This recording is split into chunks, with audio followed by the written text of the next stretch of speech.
आहे? मला त्यांच्या कुठल्या टिप्पणीवर उत्तर द्यायचं नाहीये. रस्ता पूर्ण करायला ग्रामपंचायत सदस्य आवश्यक नाही. मी नागरिक म्हणून, देशाचा नागरिक म्हणून मी पाहिजे तिथं भाषण करू शकतो. मी पाहिजे त्या कॉन्ट्रॅक्टरला जाब प्रश्न विचारू शकतो, कारण की मी जो टॅक्स भरतो त्या पैशातून हा रस्ता होतोय.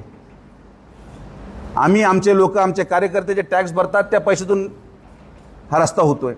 जे नागरिक तिथं मरतायत ते कुठंतरी माझे आहेत, देशाचे नागरिक आहेत. देशाच्या नागरिकांना त्रास होऊ नये म्हणून देशाचा नागरिक म्हणून मी तो रस्ता पूर्ण करतोय. देशाचा नागरिक हेच प्रमाणपत्र आहे तुमच्या कामाचं. पदावर असलं म्हणजेच सगळं होतं, आणि मी त्यांना उत्तर देऊ शकतो, पण आजची प्रेस ती नाही आहे. ते काय फार काळ राहणार नाहीत त्या पदावर, हे पण तुम्हाला सांगतो. थांबा सगळे नका.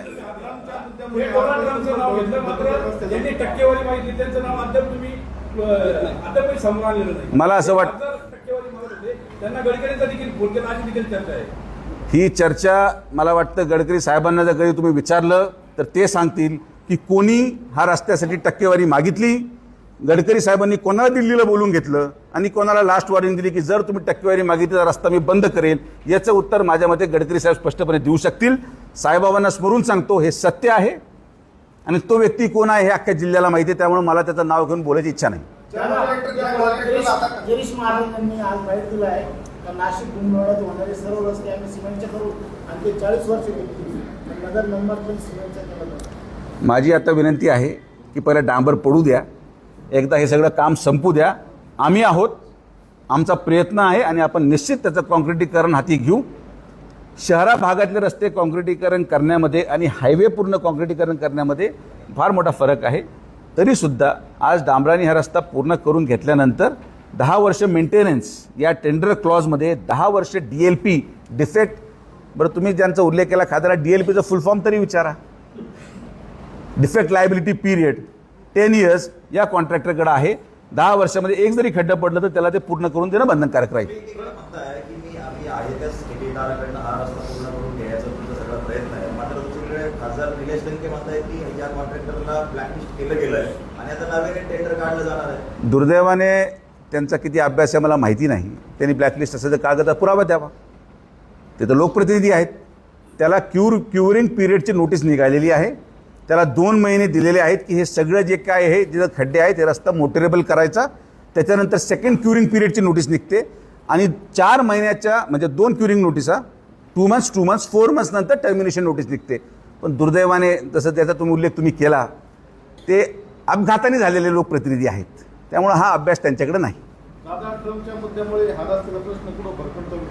रस्त्याचा प्रश्न कुठंच भरकटलेला नाही. रस्ता होतोय. कालही सावळीबीर फाटा ते आपला बायपास धूळ उडत होती, डांबरीकरण कंप्लीट झालंय. देहऱ्यामध्ये डांबरीकरण चालू आहे. माझं या कॉन्ट्रॅक्टरशी कुठलंही संगमत नाही. पळून गेला तर परत तुम्ही उद्या मला हा प्रश्न विचारू शकत नाही, हे मी तुम्हाला स्पष्ट सांगतो.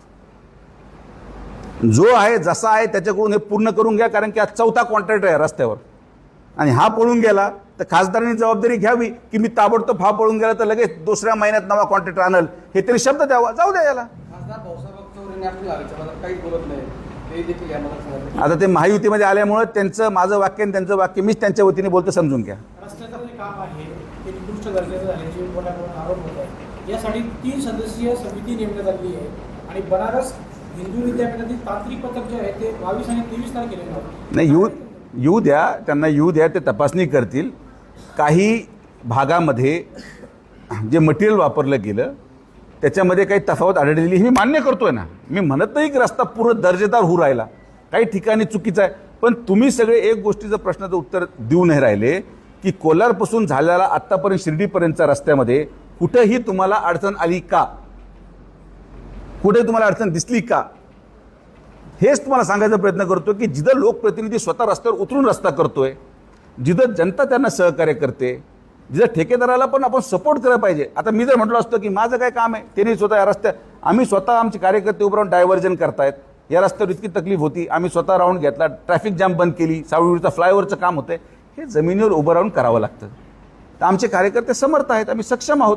दुर्दैवाने तिकडं घाई गडबड केल्यावर जे पूल तुटले, जे फोटो तुम्ही दाखवले की पूल तुटलेत, त्या पुलाचा क्युरिंग पिरियड 28 दिवस आहे. 28 दिवसामध्ये 4 दिवसात त्याच्यावर ट्रॅफिक सोडल्यावर तो तुटणारच आहे. आणि मी परत सांगतो की मी हे सगळं का भूमिका मांडतोय. हे जे तुम्ही वाक्य वापरलं, मी ग्रामपंचायत सदस्य नाही आहे आणि तरीसुद्धा असं म्हणतोय, नाही, हे जे तुम्ही त्यांचं स्टेटमेंट वापरलं, तुम्ही हे पहा, हे स्टेटमेंट जिल्ह्याच्या एका कोपऱ्यापासून दुसऱ्या कोपऱ्यापर्यंत वाक्य कॉमन राहणार. कारण की स्क्रिप्ट लिहिणारा एकच आहे, वाचणारे वेगळे वेगळे आहेत. स्क्रिप्ट हे जे वाक्य तुम्ही स्क्रिप्टमध्ये मांडलं, ही स्क्रिप्ट एकच आहे, फक्त वाचणारे वेगळे वेगळे. आता इकडून बोललं, एक इकडून बोललं, उद्या परवा तिकडून बोलल. तर हे स्क्रिप्टेड लोक आहेत.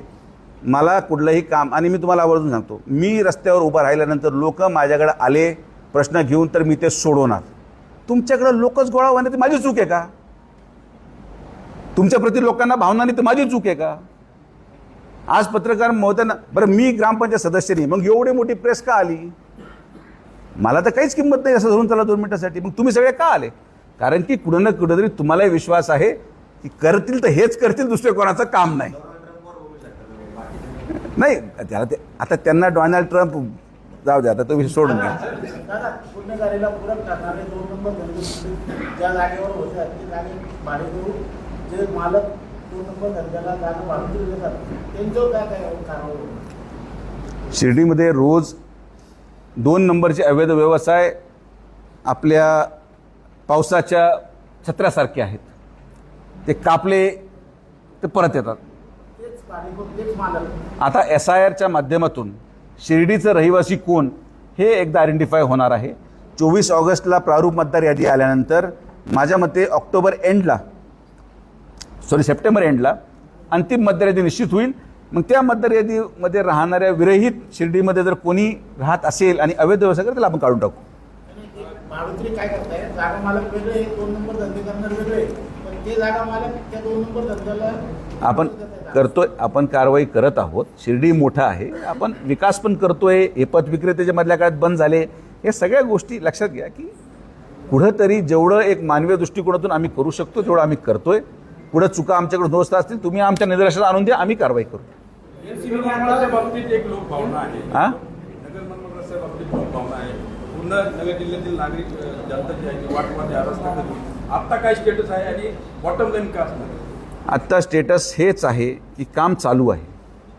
तुम्ही जर पाहिलं सावळीवर फाटा ते 200 मीटरचा पॅच हा खराब दिसतो आत्ता तुम्हाला झालेला. कारण की डांबर टाकल्यावर प्रचंड मुसळधार पाऊस तेवढाच एक दिवस पडला. इथून तर कोल्हार पुलापर्यंत जेवढा रस्त्याचा ओव्हरले झाला आहे तो रस्ता अतिशय चांगल्या पद्धतीने टिकून आहे. याच्या पुढं राहुरीपासून पुलापासून तर आज देहऱ्याचं जे काही ओव्हरले होतं त्याला डांबरीकरण करण्यात आलं. डांबराची उपलब्धता आता जास्त प्रमाणात होते. हळूहळू डांबराची उपलब्धता झाल्यावर रस्ता पूर्ण होणार आहे हा. पण जर आपण कदाचित संयम नाही ठेवला, कदाचित ब्लॅकलिस्ट केलं किंबहुना त्याला टर्मिनेट करायला 2 मिनटं लागतात. आंदोलन करायला 2 मिनटं लागतात. रस्ता रोको करायला 2 मिनटं लागतात. रोज महिनाभर आढावा घेऊन आपले कर्मचारी ठेवून रस्ता पूर्ण करून घ्यायला फार कष्टाचे काम आहे. LCBने कारवाई केली, मोठ्या प्रमाणात गुटखा पकडला. मात्र याला काहीतरी राजकीय ओळख असते, राजकीय पाठबळ आहे. त्यामुळे तो जो मेन गुटख्याचा जो आका आहे तो सध्या मोकाट आहे असं नाही, मला माहीत नाही आका कोण आहे गुटख्याचा, पण मी माहिती घेतो. तुम्ही मला आता सांगितलं तर मी निश्चित आकायला पण पकडू. आका को खतम करेंगे.